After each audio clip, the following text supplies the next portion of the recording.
D'un maillot National Football League à 25 $ à un autre à 10 millions avec des prix intermédiaires. Le maillot de Mahomes vient de la défaite la plus embarrassante de sa carrière. Il est sorti lors du plus grand match de l'année au Super Bowl, vêtu de son maillot blanc. Mais comme Mahomes a très mal joué et que son équipe a été écrasée, il s'est fait ridiculiser comme jamais. Personne ne voulait des maillots Super Bowl d'une équipe perdante. Alors ceux de Mahomes ont été bradés à 25 $. Le maillot de Micah Parsons est aussi devenu bon marché après un échange inattendu dans l'histoire de la National Football League. Même si Micah est devenu une star avec différents maillots des Cowboys, il devait signer un nouveau contrat. Et personne ne pensait qu'il partirait, surtout après que le propriétaire ait déclaré qu'il ne transférerait pas Micah. Peu de temps après, dernière nouvelle, Micah Parsons a officiellement été transféré des Dallas Cowboys pour porter le maillot des Green Bay Packers. Une fois dans sa nouvelle équipe et avec un autre maillot, les Cowboys pensaient que leurs fans s'intéresseraient moins à lui. Tout le monde a vu la boutique vendre les maillots de Micah à un peu plus de 30 $, ce que je comprends. Je n'aurais jamais imaginé qu'un autre maillot National Football League coûterait encore plus cher. Tout ça à cause de High Show Speed. Merde. Regarde, ici à Miami en Floride, c'était la maison de Rick Ross. Non seulement il a emmené Speed faire un tour dans sa Rolls-Royce de folie, mais il a aussi offert un cadeau à Speed. Un nouveau maillot des Miami Dolphins avec son nom et son numéro au dos. Premier. Le premier. Discret et stylé, c'est un vrai maillot. Oh, c'est un vrai maillot. Et certifié. D'accord. Le premier avec ça? D'accord, pari tenu, merci. Ce maillot, incroyable non? C'était l'un des nouveaux modèles rivalité National Football League conçus pour la vitesse. Cependant, à seulement 189 $, le maillot d'un autre joueur coûtait vite plus cher. Tout ça parce qu'il a mangé les fesses de son coéquipier. Regarde, écoute, Mark Sanchez portait son maillot rétro des Jets pendant un match quand il a foncé la tête la première dans les fesses de son coéquipier et a littéralement perdu le ballon. Ce moment est devenu iconique dans l'histoire sous le nom du butt fumble, qui est sans doute l'action la plus embarrassante de tous les temps. Ironiquement, cela a rendu son maillot encore plus précieux lors de la vente aux enchères. Et je ne plaisante pas. Un fan a réellement acheté ce morceau de son histoire pour 820 $. Acheter des fesses, c'est fou. Le maillot de Tom Brady a non seulement coûté plus cher, mais il est aussi apparu dans l'émission Pawn Stars, où une personne a présenté l'un de ses maillots les plus rares. C'était ce maillot du Pro Bowl de 2013, qui n'avait pas seulement le trophée de meilleur joueur du Pro Bowl et le logo de son équipe dessus. Ce maillot du Pro Bowl est le préféré des fans parmi tous ceux créés pour l'événement. Même si Brady s'est retiré blessé et n'a jamais vraiment porté le maillot, cela l'a rendu encore plus précieux. Il a la qualité, l'étiquetage est entièrement correct. Émis par l'équipe, approuvé et autorisé par la Ligue. Ce sont vraiment des éditions vivantes. Ils n'en fabriquent pas 300, vous ne pouvez pas l'acheter. Après ces paroles, la boutique a tellement voulu le maillot qu'elle l'a acheté pour 1800 $. Cependant, un autre maillot de National Football League Legends a finalement coûté plus cher à cause d'une glace. Quand Donovan McNabb a rejoint les Vikings, il voulait le numéro 5, déjà pris par un coéquipier. Après discussion, ce dernier a accepté de lui céder sous 2 conditions.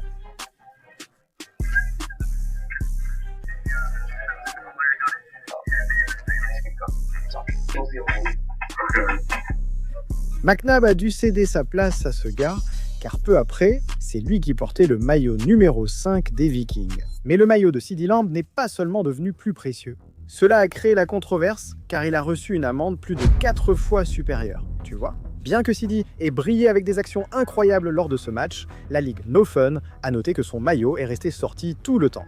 Maintenant, un maillot sorti. Ça ne peut pas être si grave, non? En fait, c'est contraire aux règles de la National Football League qui exigent que les joueurs gardent leur maillot rentré pendant tout le match. La National Football League a mis à céder une première amende de 5 000 $ pour son maillot.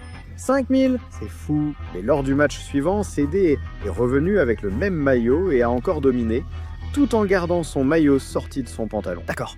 Cette fois, la National Football League a eu l'impression qu'il ignorait totalement leurs règles. Non seulement ils ont triplé le montant, mais aussi infligé une amende de 15 000 $, si bien que le maillot de CD lui a coûté 20 000 $.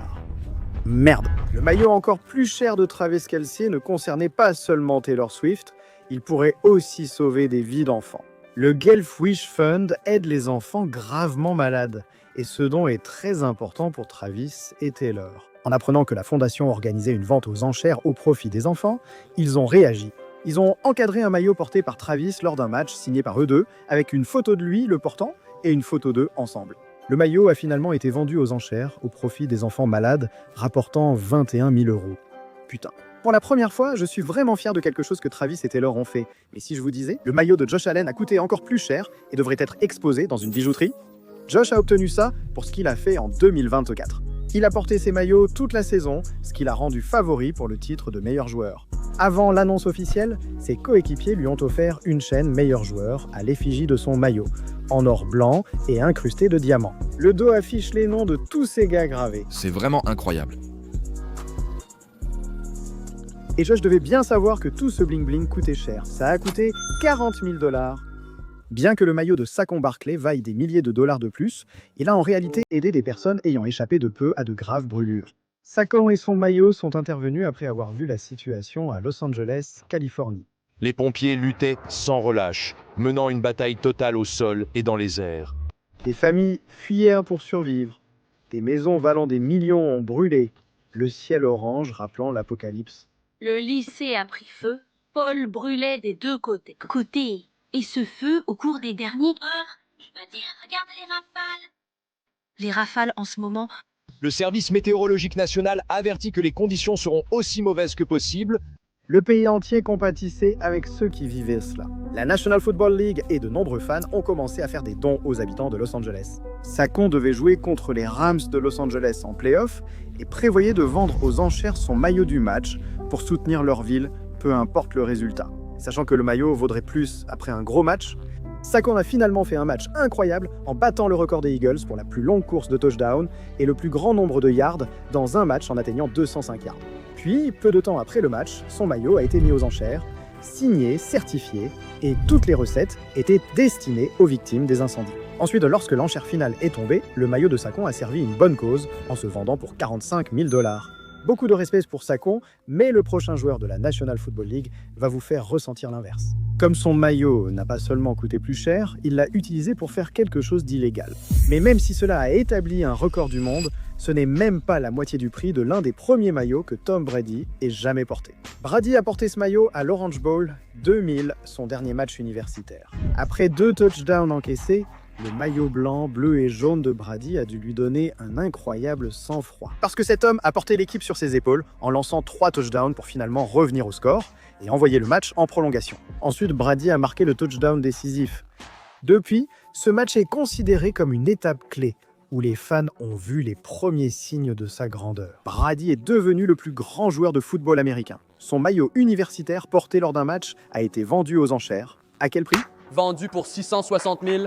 Mais d'accord, même un maillot à 660 000 $, c'est moins de la moitié du prix de celui de Justin Herbert qui a été transformé en carton. Tu vois, ce maillot vient de la première fois que Herbert a jamais mis les pieds sur un terrain de la National Football League. Il n'a pas seulement porté le maillot des Chargers, il a aussi lancé plus de 300 yards et marqué 2 touchdowns dès son premier match. Depuis, il est devenu une star et fréquente l'une des plus belles filles.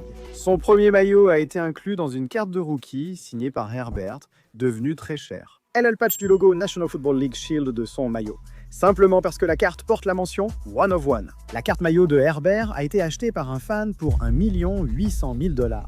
10, mais une carte maillot, on ne peut vraiment pas finir là-dessus. Les maillots les plus chers de cette vidéo appartiennent à Antonio Brown et ont été impliqués dans un scandale de 10 millions de $. Cela est arrivé car Antonio était une grande star de la National Football League, donc presque tous les fans des Steelers voulaient avoir son maillet. Maintenant, pour être clair, tous les joueurs de la National Football League sont censés avoir un accord selon lequel ils reçoivent 67% des ventes de leur maillot. Donc tout le monde pensait qu'Antonio gagnait énormément d'argent, surtout quand il était classé comme le meilleur vendeur de maillots parmi les non-quarterbacks pendant des années. Ces maillots rapportaient plus d'1 million de $ par an au total.